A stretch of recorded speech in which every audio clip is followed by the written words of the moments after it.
নামাজ রোজা হজ যাকাত যদি আমরা না করি তো আল্লাহ তাআলার কতটা ক্ষতি হবে? ক্ষতি হবে ভাই। নামাজ রোজা যদি সকলেই করি তো আল্লাহ লাভ হবে কতটা?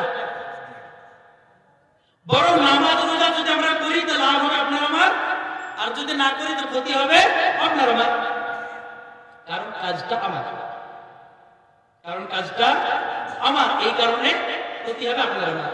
এখন যদি নামাজ রোজা হজ যাকাত আল্লাহর কাজ হতো আর না পড়লে ক্ষতি হতো, পড়লে লাভ হতো, তবে দুনিয়ার মানুষ যেমন প্রাইম মিনিস্টারকে চুজ করে ইলেকশনের মাধ্যমে, অনুরূপভাবে তার মাবুদ মাওলাকেও চুজ করতো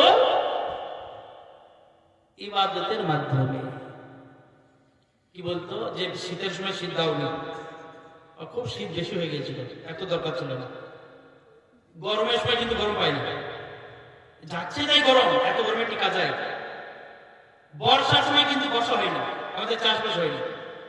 অতএব তোমার ইবাদত বন্দেগী করবো না, অন্য একজনের ইবাদত বন্দেগী করবো, তাকে আমাদের মওলা মালিক বানাবো, আর তার ইবাদত বন্দেগী হতে পারবে তো মানুষ। আরে মানুষ এটাই করতো। এই কারণে ইবাদত বন্দেগী নামাজ রোজা হজ যাকাত আপনার আমার কাজ। কিন্তু আল্লাহ বলা বান্দাকে আল্লাহর দিকে ডাকা এটা আপনার আমার নয়, এটা আল্লাহর কাজ। কার কাজ? আরে বলেন না কার কাজ? আল্লাহর কাজ। আল্লাহর কাজ। আল্লাহ সুবহানাহু ওয়া তাআলা 9 নম্বর সূরা তাওবা এর 38 নম্বর আয়াতে বলেন, ইল্লা তানফিরু,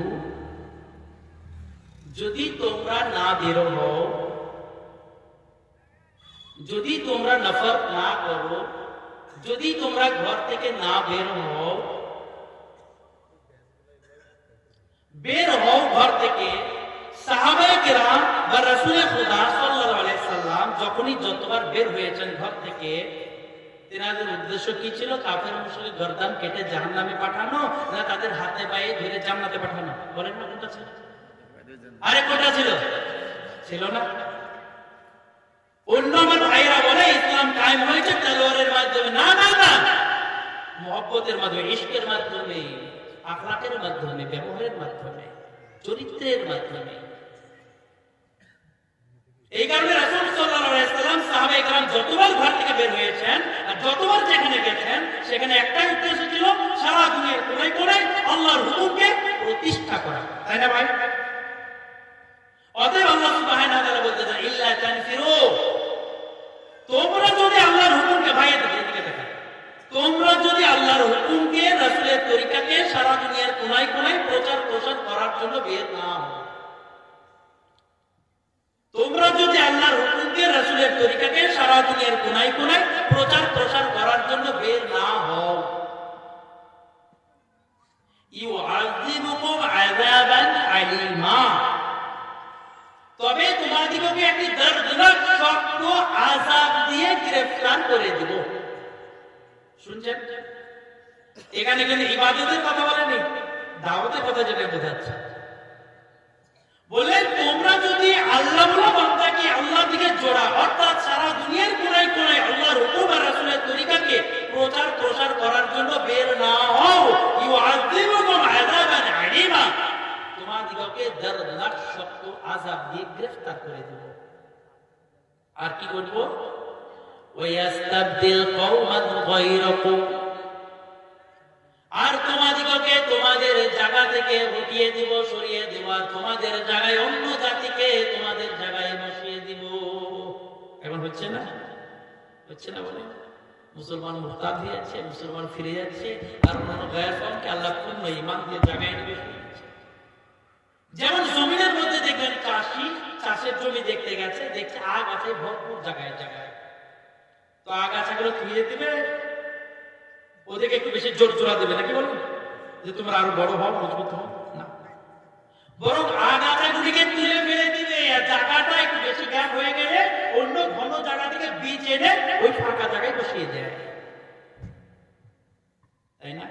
এখন আগাছা যদি বলে আরে জায়গাটা ছিল আমার, তুমি আমার জায়গাটা দখল করে নিলা, দাঁড়াও তোমাকে দেখছি, পারবে?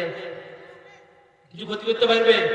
অনুরূপ আল্লাহ সুবহানাহু ওয়া তাআলা বলেন, ওয়ায়াস্তাবদিল কওমান গায়রাকুম, তোমরা যদি আমার হুকুমকে, আমার রাসূলের তরিকাকে সারা দুনিয়াতে প্রচার প্রসারের জন্য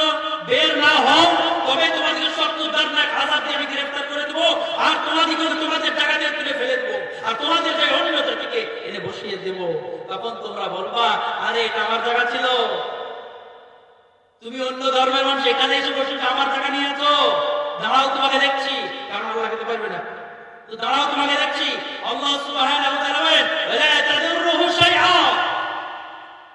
জেনে রাখো যাদেরকে তোমাকে তুলেছিও আমি আর তাদেরকে বসিয়েছিও আমি, ওদের তোমরা চাইলে ওদের কোনো ক্ষতি করতে পারবা না। বুঝলেন না ভাই? এই কারণে আল্লাহ বান্দাকে আল্লাহর দিকে ডাকা, এটা আমাদের একটা কাজ। যেমন একটা কাজ নামাজ, রোজা, হজ, যাকাত, ইবাদত, বন্দেগী। ইবাদত, বন্দেগী, নামাজ, রোজা আমার কাজ, আল্লাহ বান্দাকে আল্লাহর দিকে ডাকা আল্লাহর কাজ। আমি ছোট্ট শেষের দিকে, শর্টের দিকে যাচ্ছি, কারণ বেশি সময় আস্তে আস্তে অনেক হয়ে যাচ্ছে। আপনারা মাশাআল্লাহ তুমি কয়েকটি দলিলের সঙ্গে কথা বলবেন। তাহলে এখান থেকে বোঝা গেল যে আল্লাহ বান্দাকে আল্লাহর দিকে ডাকা জরুরি।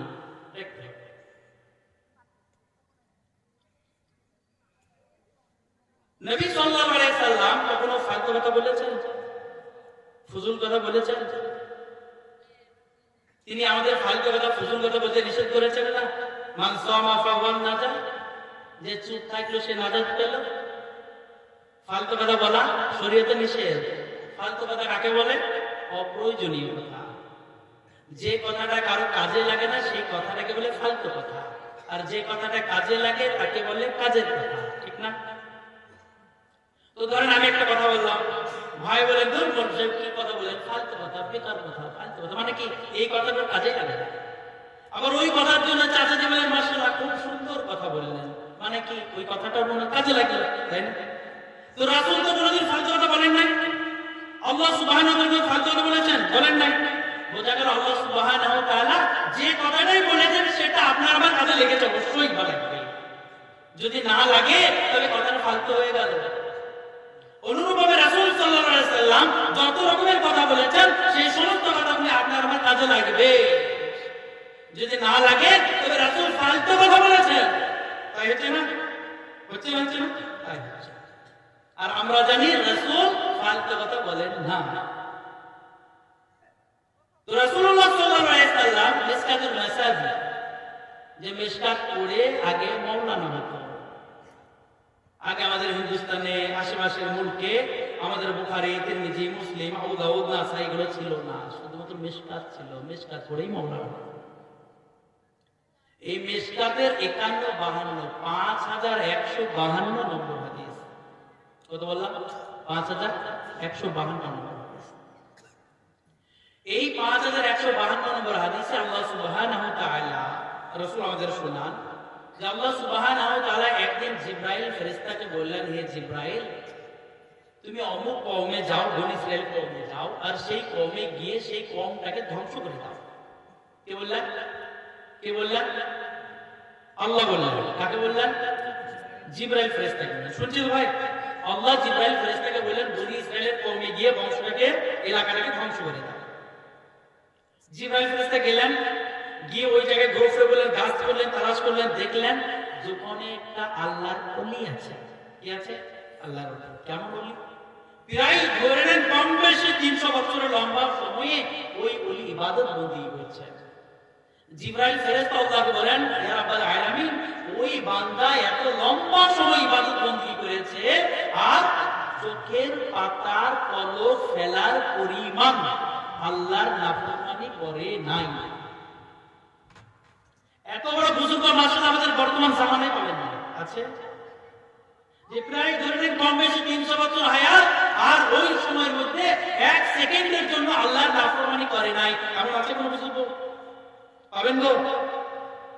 পাবেন না। আল্লাহ সুবহানাহু ওয়া তাআলা বললেন, ওকে সহ ওর এলাকাকে আসমান পর্যন্ত তুলে ওখানেই ফেলে ধ্বংস করে দাও। যেমন হয়েছিল লূত আলাইহিস সালামের ডেড সি, মৃত সাগর, মরুসাগর যেটাকে বলে ডেড সি, আসমান পর্যন্ত তুলে পাকাই করে আবার ওখানে ফেলে। অনুরূপভাবে আল্লাহ তাআলা বললেন যে এই কওমকে, ওই বুজুর্গকে সহ ওখানে তোলো, আসমান পর্যন্ত ওখানেই ফেলো, ওখানে ধ্বংস করে দাও। কেন? বুজুর্গ নামাজ পড়তো না নাকি বলেন? আরে নামাজ পড়তো না নাকি? জিকির করতো না, তাহাজ্জুদ পড়তো না।